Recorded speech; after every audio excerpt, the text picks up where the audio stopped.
मुझे पहली बार इतना बड़ा एग्रीकल्चर के मामले में इतना बड़ा इंस्टीट्यूशन देखा मैंने। शायद आपको पता होगा कि भारत में सबसे ज्यादा लोग खेती पे निर्भर है।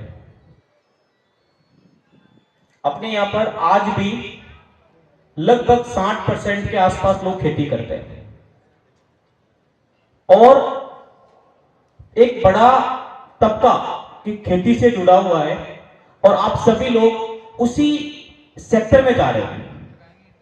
एग्रीकल्चर में आप कॉलेज करते हो, एग्रीकल्चर में आप रिसर्च करते हो और आप बहुत सारे इसमें स्कोप है कैरियर के और आप उस कैरियर स्कोप में जाओगे। मैं जितने भी युवा हैं, क्योंकि आप अभी 12th पास है या पास करने वाले हो, आप लगभग 16, 17, 18, 19 साल की उम्र के होते हो। आपके सामने 3-4 दुविधा आती है। इस दुविधाओं को अपन कैसे फेस करें उसके बारे में अपन चर्चा करें। मेरा पहला बिंदु यह है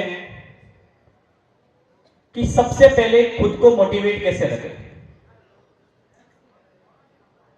अब आपको कोई मोटिवेशन के लिए, जैसे कि ये सेमिनार आ जाए, छोटी चीज है। आदमी को मोटिवेट होना है, किसी भी इंसान को मोटिवेट होना है तो शाम के समय जब आप हताश हो जाओ, 5-10 मिनट के लिए अपने घर वालों से बात कर लो, अपने माताजी से बात कर लो, अपने पिताजी से बात कर लो और उनको बता दो कि भाई मैं यहाँ उदयपुर में आया हूं, तैयारी कर रहा हूं और पढ़ रहा हूं। या फिर आपको लगे कि साहब मेरा पड़ोसी तो घूमने गया हुआ है, वो तो आज पिक्चर देखने गया हुआ है, इधर कहीं पिकनिक मनाने गया हुआ है, तब आप सोचो कि मेरे पिताजी तो गांव में आज भी खेती कर रहे हैं। बेचारे एक या 2 ड्रेस से पूरा साल गुजारते हैं और वो इसलिए नए कपड़े, नई चीजें नहीं खरीद पाते क्योंकि मेरा बेटा तो पढ़ रहा है, मेरी बेटी पढ़ रही है। तो कम से कम एक बंद कमरे में आंखें बंद करके उनके बारे में सोचना शुरू करो कि मेरे पिताजी कितना संघर्ष कर रहे हैं और वो संघर्ष इसलिए कर रहे हैं क्योंकि मेरा बेटा वहां पढ़ रहा है। सिर्फ अपने घर वालों से कनेक्ट रहो। दूसरा, शायद यहाँ पे कुमाऊं जी कराते होंगे, चलता होगा, मेडिटेशन सेशन करना चाहिए। मैंने भी सिविल सर्विस की तैयारी की थी, 1-2 साल में जयपुर दिल्ली रहा था, लेकिन मैंने एक चीज वहां से सीखी थी एक दोस्त से। सुबह सुबह डेली हम मेडिटेशन करते थे। सुबह उठ के फ्रेश होके हम चले जाते थे गार्डन में और घंटा से आधा घंटा अपना दिमाग को थोड़ा सा, क्या है कि प्रेशर कम करने के लिए, दिमाग को शांत करने के लिए, दिमाग को एकाग्र करने के लिए, दिमाग को मतलब अन्य विचार आपके दिमाग में को नहीं घेरे, इसके लिए थोड़ा समय अपने माइंड को देना पड़ेगा, थोड़ा समय आपके शरीर को देना पड़ेगा। वो समय शायद आपका रोज का 1 घंटा हो या आधा घंटा हो, जैसे आपके लिए सूटेबल हो। आप 15 से 20 मिनट हल्की एक्सरसाइज कर लो, वॉक कर लो और आधा घंटा 15 मिनट मेडिटेशन कर लो। मेडिटेशन से आपको 3 फायदे होंगे। पहला, आपके दिमाग एकदम शांत हो जाएगा, दिमाग एकाग्र हो जाएगा और सबसे बड़ा फायदा होता है, जो व्यक्ति मेडिटेशन करता है उसके अंदर पॉजिटिविटी का लेवल बहुत हाई होता है, नेगेटिविटी नहीं आती उसके अंदर, वो हताश नहीं होता। हो सकता है किसी एक एग्जाम में, एक टेस्ट पेपर में नंबर कम आए, उसको कोई फर्क नहीं पड़ता उससे। तो मेरा आप लोगों से अनुरोध है कि आप ये काम करें। तीसरा पॉइंट जो सबसे ज्यादा इंपॉर्टेंट है, आपके पढ़ाई के जो तरीके होते हैं, जो मैं समझ पाया हूं, हमने भी पढ़ाई की है, तो अपन क्या 1 डायमेंशन पढ़ते हैं। पढ़ने के 3 तरीके होते हैं। आप समझना, आप सब पढ़ रहे हैं, आपको समझ में आ जाएगा। पहले अपन कैसे पढ़ते हैं, बुक्स ले ली और अपन रीडिंग करते हैं, रीडिंग मेथड बोलते हैं जिसको।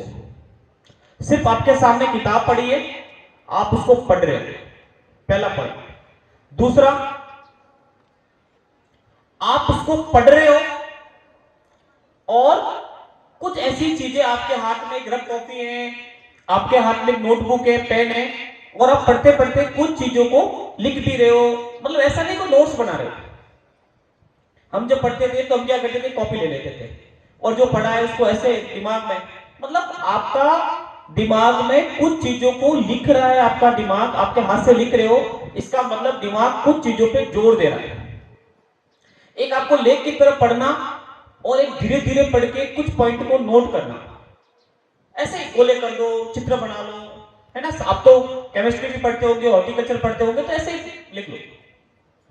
और तीसरा इसमें एक चीज आती है, वो आती है सोचना।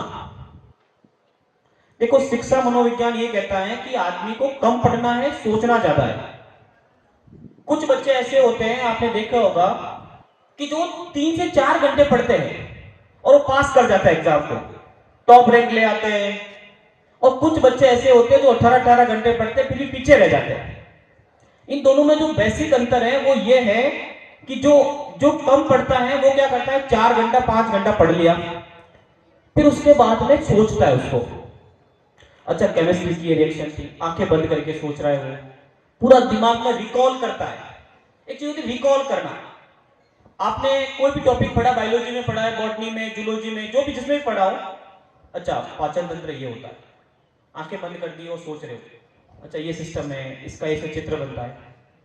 तो आपको पढ़ाई का तीनों डायमेंशन कंबाइनली चलाना पड़ेगा। आप रीड भी कर रहे हो, कुछ पॉइंट आपको नोट भी कर रहे हो, ताकि आपके दिमाग से आपका माइंड का आपका रिलेशन एक मेमोरी में चला जाए। और तीसरा, जो टॉपिक आपने पढ़ लिया उस टॉपिक के बारे में आप सोच भी रहे हो, सोचते भी हो वापस कि हाँ साहब मैं सोच रहा हूं।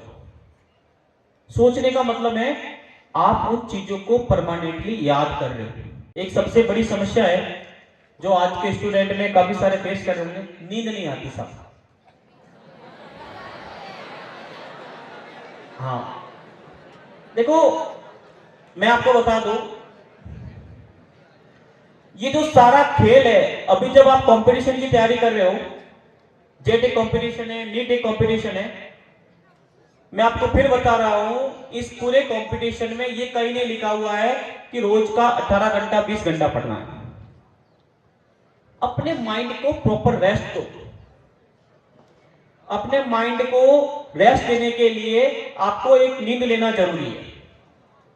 इसलिए मैंने आपको सबसे पहले बताया था कि आप धीरे धीरे जब मेडिटेशन करोगे तो आपको नींद आना शुरू हो जाएगा, आपके दिमाग में टेंशन नहीं आएगा। नींद किसको नहीं आती बताओ? मतलब जिनको नींद नहीं आती, इसका मतलब वो पढ़ाई का स्ट्रेस ज्यादा ले रहे हैं। नींद आनी चाहिए। एक पॉइंट और आता है, आपका एक अच्छा ग्रुप होना जरूरी है। मैं आपको बताऊं कि जो भी कंपटीशन की तैयारी कर रहे हैं उसके 4 से 5 मतलब मैक्सिमम 5 या 6 लड़कों का एक ग्रुप होना चाहिए। वो ग्रुप क्या काम करता है, आपस में डिस्कशन करते हैं। कोई भी टॉपिक आता है आपस में डिस्कशन कर लिया, ये टॉपिक आया, ये टॉपिक तुमने ये पढ़ लिया, मैंने वहां से पढ़ लिया, मैंने यहां से पढ़ लिया, इसे बोलते हैं ग्रुप डिस्कशन। तो आपका एक ग्रुप डिस्कशन बहुत जरूरी है। तो मेरी तरफ से यही था, अगर किसी कुमार जी अगर किसी बच्चे की कोई क्वेरी हो तो पूछ सकते हैं, कोई प्रश्न हो, किसी भी बच्चे को कुछ पूछना हो तो वो पूछ तो प्लीज बता दे। बाकी में कुछ भी पूछना हो अपना हाथ ऊपर करेंगे। मेरे हिसाब से सभी बच्चे कुमार जी आपके बहुत मोटिवेट है, मुझे बहुत अच्छा लगा इतने सारे बच्चे एक साथ। प्लीज अपने कैरियर पे ध्यान दें और अपने आप को, अपने परिवार को और अपने गांव, अपने देश के नाम रोशन करने के लिए मेहनत करें। थैंक यू, धन्यवाद।